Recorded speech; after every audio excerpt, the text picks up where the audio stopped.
इतिहास में एक और घटना जो बहुत लंबे समय के बाद होने जा रही है वो दरअसल ये है कि अमेरिका और ईरान एक मंच पर होंगे बातचीत करने के लिए, जबकि लगातार अमेरिका की तरफ से दी जा रही धमकियों से खामेनेई का सिंहासन थर्राया हुआ है। इस तरह की खबरें सामने आती रही। नमस्कार, मैं हूं आशीष त्रिपाठी आपके साथ और मेरे साथ हैं मेरे सहयोगी आनंद प्रजापति। आनंद, बहुत सारे मसलों पर अंतर्राष्ट्रीय स्तर पर अमेरिका का हस्तक्षेप हम देख रहे हैं और स्टीव विटकॉफ जो लगातार अंतर्राष्ट्रीय स्तर पर बातचीत कर रहे हैं। रूस यूक्रेन युद्ध को भी शांत कराने के लिए ट्रंप ने उन्हें भेजा हुआ है, लेकिन ईरान के लिए क्या संदेश है विटकॉफ के माध्यम से ट्रंप का? दरअसल आज बैठक होने वाली है ईरान और अमेरिका की, और ये बैठक एक दशक बाद, मतलब कि ये बैठक 2015 में हुई थी ओबामा के समय में, और ओबामा के समय के बाद से ये पहली औपचारिक बैठक है ईरान और अमेरिका की। और ये बैठक है न्यूक्लियर डील को लेकर के। बैठक हो रहा है ओमान में, ओमान इसकी मध्यस्थता कर रहा है और सब जानते हैं ओमान और ईरान की संबंध कैसे हैं। बहुत मीठे संबंध हैं उनके में, बहुत अच्छे संबंध है। तो इस कारण से ओमान को मध्यस्थता करने का एक तरीके से युद्ध जो इनके विवाद चल रहे हैं अमेरिका और ईरान के, या फिर अमेरिका जैसा चाहता है कि डील हो जाए ईरान से न्यूक्लियर पावर पर, उस चीज़ के लिए मध्यस्थता कर रहा है ओमान। अब ये देखना दिलचस्प ये होगा कि अभी विटकॉफ पहुँचे हुए हैं ओमान और ये बैठक आज होने वाली है, लेकिन इस बैठक के पहले अभी विटकॉफ पहुंचे थे रूस। पुतिन से उनकी मुलाकात हुई है, उन्होंने सीज फायर को लेकर के बातचीत की थी उस विषय को लेकर के। लेकिन अभी ट्रंप पुतिन से नाराज आ रहे हैं। क्यों नाराज हो रहे हैं? इसलिए क्योंकि पुतिन ने कोई भी विटकॉफ की बात को सहमति नहीं, मंजूरी एक तरीके से नहीं दी है जो वो प्रस्ताव रखने गए थे उन्होंने, बल्कि पुतिन ने अपनी शर्तें बहुत नए नए जोड़ दिए हैं, जिससे वहाँ पर जो ट्रंप का प्लान था वो एक तरीके से फेल नज़र आ रहा है। लेकिन आज जो दूसरा जो एक तरीके से चाल है ट्रंप का दुनिया में देखिए, रूस यूक्रेन, हमास, इजराइल, ईरान, सब पर ट्रंप नकेल कस रहे हैं, चीन है, बिल्कुल।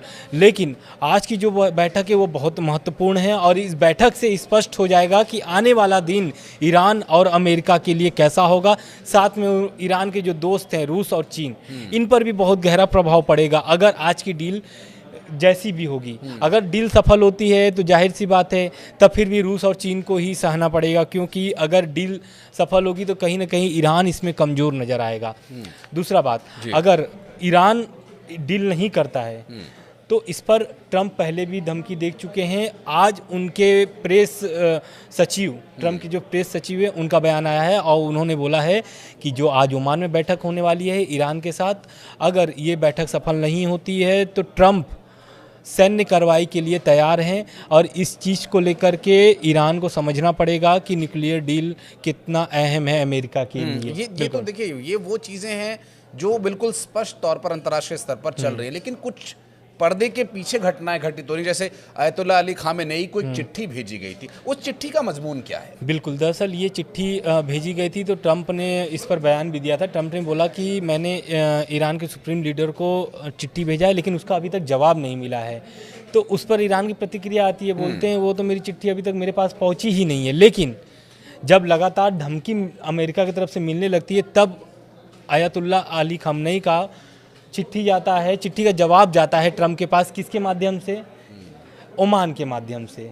ओमान मध्यस्थता, इसीलिए मैं बोल रहा था स्टार्टिंग में कि ओमान मध्यस्थता क्यों कर रहा है। अब ये चिट्ठी का जवाब उनको देते हैं, लेकिन उस चिट्ठी में क्या होता है? उस चिट्ठी में ट्रंप एकदम सीधे अयतुल्ला अली खामेनेई को धमकी देते हैं कि ये मध्यस्थता करनी पड़ेगी, ये डील आपको करनी पड़ेगी। अगर ये डील नहीं होती है तो आने वाले समय में ईरान को बहुत ज़्यादा नुकसान पहुंच सकता है। उन्होंने तो बोला भी था ट्रंप ने कि ऐसी बमबारी ईरान पे होगी जो ईरान कभी नहीं देखा होगा। दूसरी बात, इसी हफ्ते ईरान पर नए प्रतिबंध अमेरिका ने लगाया है। एक तो पहले तो जो परमाणु कार्यक्रम पर वो प्रतिबंध लगे हुए हैं, तेल पर उनके नए और प्रतिबंध लगा दिए हैं, जिससे ईरान और कमज़ोर नज़र होते हुए आ रहा है। लेकिन इसके साथ साथ नेतन्याहू को भी एक चेतावनी दे चुके हैं ट्रंप की जब बैठक हुई थी नेतन्याहू के साथ, तो उस समय ट्रंप ने एक तरीके से धमकी लहजे में ही बोल सकते हैं कि नेतन्याहू को बोल दिया, बिल्कुल उनको उन्होंने बोल दिया था कि जो बैठक होने वाली है ईरान और अमेरिका की ओमान में, इस बैठक के बीच या इस बैठक के दौरान कोई भी आप ऐसी गतिविधि नहीं करेंगे जिससे इस बैठक विफल हो। मतलब इजराइल को इस तरीके से बोल दिया गया कि इजराइल कोई भी ऐसा गलती ना करे जिससे ईरान का बैठक विफल हो। जो नेतन्याहू का हमने रवैया देखा है, उनका तो रवैया ही बगावती रहता है हमेशा से। और वो जो कह रहे हैं कि कोई गलती ना करें या वो किस तरह का क्या एक्शन ले सकते हैं नेतन्याहू, जिसका डर है ट्रंप को, या यूं कहे कि वो ट्रंप के द्वारा उन्हें चेताया जा रहा है? बिल्कुल, देखिए स्टार्टिंग पहला जो मांग थी ना कि परमाणु कार्यक्रम जो ईरान चला रहा है वो ख़त्म कर देना चाहिए, ये पहली मांग जो थी इजराइल की ही थी। और इजराइल को पता है कि जब भी परमाणु बम अगर हासिल हो जाता है ईरान को, तो सबसे ज़्यादा अगर नुकसान सहना होगा तो वो है इजराइल। क्योंकि इजराइल पर जो अभी हमला कर रहे हैं 3 संगठन, हमास, हिजबुल्लाह और हूती, और ये तीनों संगठन किनके ईरान के दम पर पलते हैं और ईरान का पूरा सहयोग होता है। कथित रूप से तो बोला ही जाता है, भले ईरान लेकिन नेतन्याहू को तो अमेरिका का सपोर्ट है, तो अमेरिका ही नेतन्याहू को क्यों चेता रहा है कि भैया कोई गड़बड़ी मत कीजिएगा? देखिए, वो चाहते हैं कि ईरान से जो डील होने वाली है वो डील हो जाए, क्योंकि उसमें कोई भी अगर गड़बड़ी होती है तो कहीं ना कहीं इजराइल और अमेरिका दोनों को भुगतना पड़ेगा। समझना होगा जो अंतर्राष्ट्रीय परमाणु ऊर्जा एजेंसी के बयान से। तो डील का फील क्या है? वो डील क्या रहेगी? देखिए, वो डील का फील इसलिए, अब बात 2018 की बात है जब ये रद्द किए थे, ट्रंप ने परमाणु कारगर को रद्द कर दिया था, ये परमाणु समझौते को। जब ओबामा थे 2015 में लेके आए थे, इस प्रस्ताव को रखे थे, उसमें 5 देश थे अमेरिका के साथ। लेकिन क्या होता है जब ट्रंप आते हैं 2016 में, 16 के बाद 2018 में इस प्रोग्राम को एक तरीके से, इस बैठक को रद्द कर देते हैं, बोलते हैं कि इस प्रस्ताव पे कोई दम नहीं है। लेकिन अब वो दोबारा लेके आते हैं। क्यों लेके आते हैं? क्योंकि बहुत सारे जो एजेंसियां हैं अंतर्राष्ट्रीय, पहले हम बता देते हैं व्यूअर्स को कि अंतर्राष्ट्रीय परमाणु ऊर्जा एजेंसी, मैंने पहले वीडियो में बता चुका हूँ, लेकिन इस बार भी जो नया अपडेट आया है कि ईरान तो 6 परमाणु बम बना सकता है, लेकिन उसके पास जो यूरेनियम है वो 275 किलो यूरेनियम जमा हो चुका है और इससे कुल 6 परमाणु बम बन सकते हैं। तो ये चीज़ को देखते हुए ट्रंप अपना एक नया मतलब प्रस्ताव लाते हैं डील के लिए, ईरान से डील करने के लिए, कि ईरान परमाणु बम न बना सके। दूसरा बात, अगर ईरान परमाणु बम बना लेता है और ये डील अगर नहीं होती है तो परमाणु बम बनाएगा ईरान। जब वो डील को 2018 में रद्द कर दिए थे ट्रंप, उसके बाद से ईरान परमाणु शक्ति बहुत ज़्यादा बढ़ गई है, मतलब परमाणु ताकत उसकी बहुत ज़्यादा बढ़ गई है, एकदम नज़दीक पहुंच गया है। और उसकी जो संख्या है वो 180 से 157 पर पहुंच गई है, जो उसकी 151 थी स्तर, अब वो 157 पहुंच गई है। कहीं ना कहीं अपने आप में रैंक है बिल्कुल परमाणु आंकड़े जो घटने, तो लोगों को इसकी कंफ्यूजन ना हो, तो ये रैंक है। जैसे 3 रैंक ज्यादा है, जबकि रैंक 180 का टारगेट है, 180 था, अब वो 157 हो गया है। 180 का एक मतलब कि रखा गया है न्यूनतम, लेकिन उसमें 151 पे था पिछले साल, लेकिन इस साल 157 पहुंच गया है। तो ये कहीं ना कहीं ये दिखाता है कि ईरान परमाणु बम के कितना करीब बनाने के बहुत नजदीक पहुंच चुका जो सारी जो लड़ाई है या जो सारा अभी तक का कुल जमा है वो न्यूक्लियर पावर को लेकर। बिल्कुल ईरान चाहता है कि वो पावर सेंटर में रहे, जबकि ईरान ये चाहता है कि उसके पास न्यूक्लियर बॉम्ब हो। अमेरिका ये चाहता है कि वो पावर सेंटर में रहे। लेकिन दोनों ही परिस्थितियों में डील बहुत इंपॉर्टेंट हो जाती है। इन केस डील नहीं होती है या न्यूक्लियर पावर, जो देखिए जितने भी देशों ने ठाना है न्यूक्लियर पावर बनने के लिए, ईरान ने जो अब तक प्रयास किए हैं उसमें कोई दो राय नहीं है कि बहुत जल्द वो बन भी जाएगा। उसके बाद क्या बमबारी की जो आशंका जताई जा रही है, जो ट्रम्प कह रहे हैं, अगर बमबारी होती है या वो न्यूक्लियर पावर बनता है तो दोनों की संभावनाएं, चूंकि देखिए न्यूक्लियर पावर तो वो बनेगा ही बनेगा, बिल्कुल। तो डील कैसे होगी, संभावनाएं किस बात की ज्यादा नजर आ रही है? अभी अंतर्राष्ट्रीय मीडिया का जो दावा है, अंतर्राष्ट्रीय मीडिया की रिपोर्ट के अगर अनुसार बताएं, अगर ये डील नहीं होती है तो इस साल के अंत में अमेरिका इजराइल दोनों साथ हमला कर सकते हैं ईरान के परमाणु ठिकानों पर। मतलब अगर ये डील नहीं होती है तो अगर इस डील को लेकर के पहले तो समझना होगा डील में ये क्या चाहते हैं, ट्रम्प क्या चाहते हैं और ईरान क्या चाहते हैं। ट्रम्प चाहते हैं कि जो लीबिया वाला जो प्रोग्राम था, लीबिया वाला जो परमाणु जो कार्यक्रम चला रहा था लीबिया, वो मॉडल अपनाना चाहते हैं ईरान पर। और ये नेतन्याहू पहले ही ट्रंप पर रख चुके हैं कि जो लीबिया वाला मॉडल था ये ईरान पर भी लागू किया जाए। तो साफ ईरान ने मना कर दिया है, बोल दिया है कि लीबिया वाला जो मॉडल था उसमें लीबिया ने पूरे परमाणु कार्यक्रम को अपने रद्द कर दिया था। लेकिन ईरान ने स्पष्ट कर दिया, ईरान ने बोला है कि इस बैठक में हम शामिल अगर हो रहे हैं और बैठक में बातचीत होगी तो मैं परमाणु बम नहीं बनाऊंगा, लेकिन परमाणु कार्यक्रम मेरा चलता रहेगा।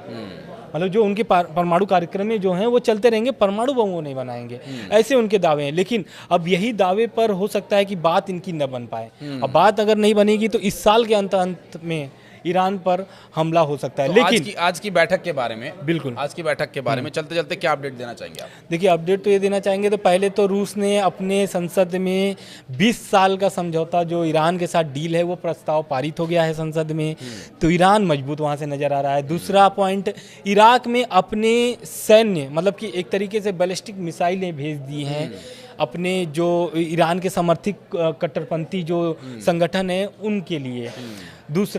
तीसरा वो सीरिया में भी अपनी पकड़ बना के रखा है ईरान।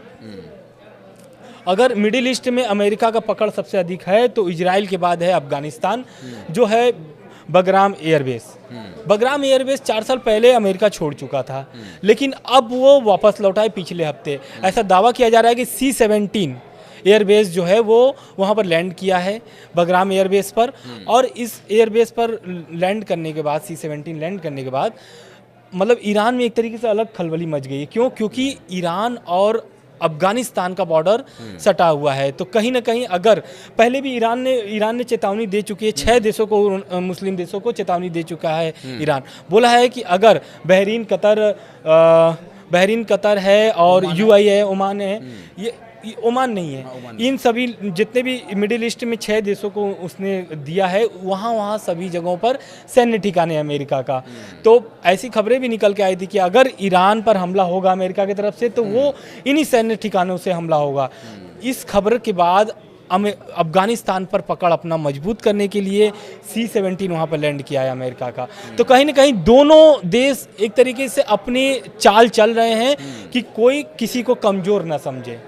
लेकिन आज की बैठक के बाद ही स्पष्ट हो पाएगा कि कौन कमज़ोर है, कौन मजबूत है। क्योंकि अगर डील हो जाती है तो कहीं ना कहीं ईरान की कमजोरी झलकेगी निश्चित रूप से। और ईरान अगर कमज़ोर दिखता है तो उसके न्यूक्लियर प्रोग्राम पर इसका असर पड़ सकता है। बहरहाल मीटिंग के बाद क्या होगा आउटपुट हम उम्मीद करेंगे एक बार फिर से हम इस पर पूरा डिटेल्ड वीडियो लेकर आएंगे। आनंद, बहुत शुक्रिया आप हमारे साथ जुड़े। और हमारे दर्शक जो इस वीडियो को इन्फॉर्मेटिव मानते हैं प्लीज़ इसे लाइक कीजिएगा।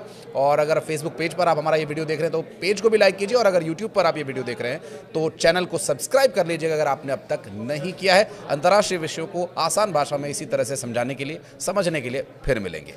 धन्यवाद।